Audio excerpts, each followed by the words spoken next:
বিসমিল্লাহির রহমানির রহিম। ভাই ও বোনেরা, যে যেখান থেকে আমাকে দেখছেন এবং শুনছেন, আপনাদের সবাইকে আমার সালাম।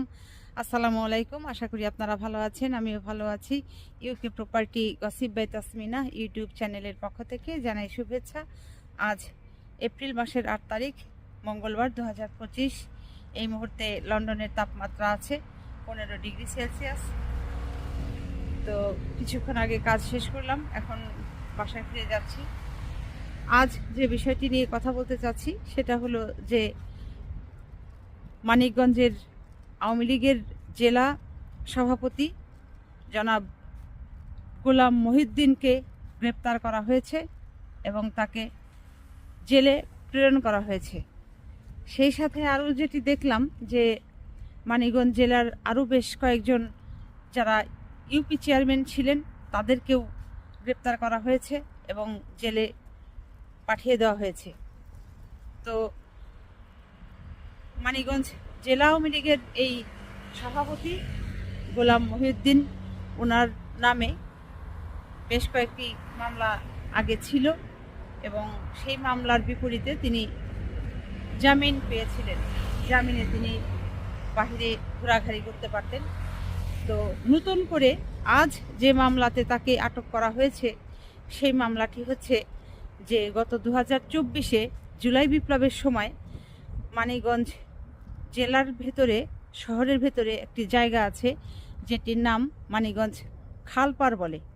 তো সেখানে ছাত্রদের মিছিলের ওপর অতর্কিতভাবে এই আওয়ামী লীগের, ছাত্রলীগের, যুবলীগের, কৃষক শ্রমিক লীগের কিছু সমর্থকরা, ক্যাডাররা এই মহিউদ্দিন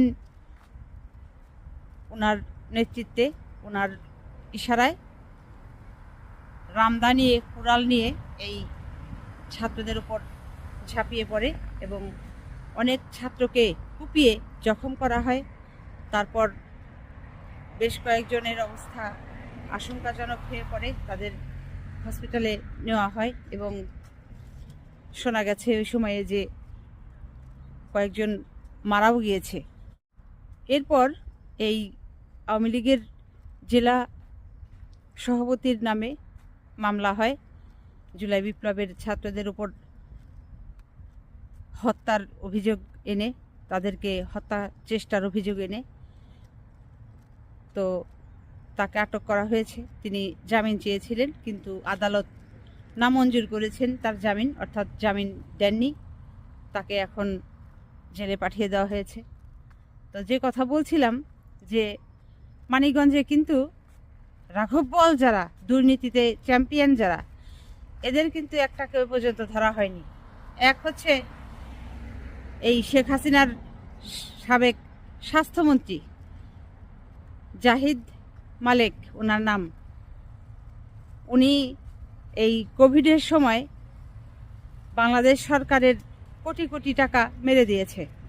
এই যে মাস্ক বলেন, তারপর হচ্ছে হ্যান্ড ওয়াশ, তারপর ডাক্তারদের যে আরও অনেক জিনিসপত্র আছে, হাসপাতাল সামগ্রী যেগুলো লাগে রুগীদের বিষয়ে কোভিডের সময় বিশেষ সতর্কতা অবলম্বন করার জন্য যে জিনিসগুলো আনা হয়েছিল, সেগুলো ধরেন আনার জন্য সরকার থেকে বরাদ্দ নেওয়া হয়েছে 500 কোটি টাকা। ওই জাহিদ মালেক 400 কোটি টাকা পকেটে মেরে দিয়ে 100 কোটি টাকার জিনিস তিনি এনে দেখিয়ে দিলেন যে সব হালাল। তো এই যে রাঘব বোয়াল চোরগুলো, এদের কিন্তু একটাও ধরা হয়নি। আবার আর একজন আছে ওই যে সিঙ্গারে মমতাজ, তিনি তো অনেক টাকা মেরে দিয়েছেন। তিনি তার চক্ষু হাসপাতাল করেছেন, সরকারের টাকা নিয়ে তার ব্যক্তি নামে হাসপাতাল করে সেটি তিনি প্রতিষ্ঠিত করেছেন। আবার ওদিকে গলাবাজি করে বলেন যে তিনি গান গেয়ে পয়সা দিয়ে তিনি এটা করেন, ওটা করেন। এগুলো সব মিথ্যা, সব ভোগাজ। মানুষকে যা বলে সব মিথ্যা বলে এরা। আর মিথ্যা বলে দেখেই এখন এই যে পালিয়ে আছে, লুকিয়ে আছে, কারো কোনো সারা শব্দ নেই। এরপর আর একজন আছে মানিকগঞ্জ জেলার যে ঘিওর এবং দৌলতপুরের যিনি সাবেক সংসদ সদস্য সাবেক ক্রিকেটার নাইমুর রহমান দুর্জয়, তিনিও পলাতক, সব লাপাত্তা, কে যে কোথায় আছে বলা যায় না।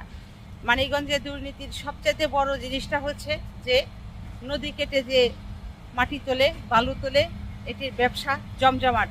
এটি নিয়ে যে কত মারধর, কাটাকাটি, তারপর হেরোইন, গাঁজা, মদ, ফেন্সিডিল, এগুলো নিয়ে তো ব্যবসা আছেই। তো এই হচ্ছে মানিকগঞ্জের অবস্থা।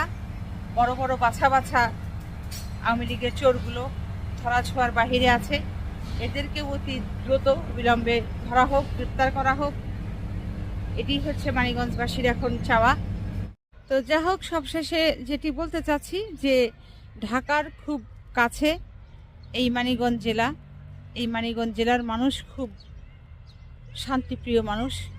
এরা কোনো ঝামেলা পছন্দ করে না। এদের ভেতরে কোনো মারামারি, কাটাকাটি, মিথ্যে কথা বলা, তারপর চুরি ডাকাতি, ছ্যাঁচড়ামি এদের ভেতরে নেই। অত্যন্ত ভ্রাতৃত্ব বোধ এদের ভেতরে। অত্যন্ত সহজ সরল প্রকৃতির মানুষ এই মানিকগঞ্জবাসী, শান্তিপ্রিয় মানুষ মানিকগঞ্জবাসী। তো এদের ভাগ্য নিয়ে গত 15-16 বছর আওয়ামী লীগের যারা যারা, এই যে ঘিউরের নাইমুর রহমান দুর্জয় এমপি, সাবেক এমপি, তারপর হচ্ছে জাহিদ মালিক স্বপন, সাবেক স্বাস্থ্যমন্ত্রী, তারপরে যে বুকটা ফাইটটা যায় মমতাজ, এরা যে আরও কয়েকজন আছে এরকম, এরা যে ছিনিমিনি খেললো এই সহজ সরল মানুষদের ভাগ্য নিয়ে, তাদের যে চাওয়াটা ছিল, তাদের যে পাওয়াটা ছিল, সব কিছু এরা ধুলায় মিশিয়ে দিয়েছে। এদেরকে বঞ্চিত করেছে এদের সত্যিকার অধিকার থেকে।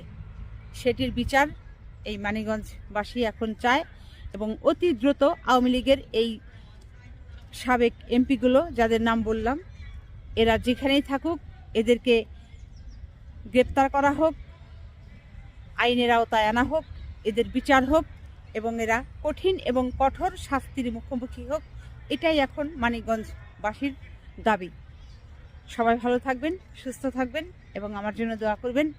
আমার এই চ্যানেলটিতে লাইক, কমেন্ট, শেয়ার এবং সাবস্ক্রাইব করবেন। আসসালামু আলাইকুম, আল্লাহ হাফেজ।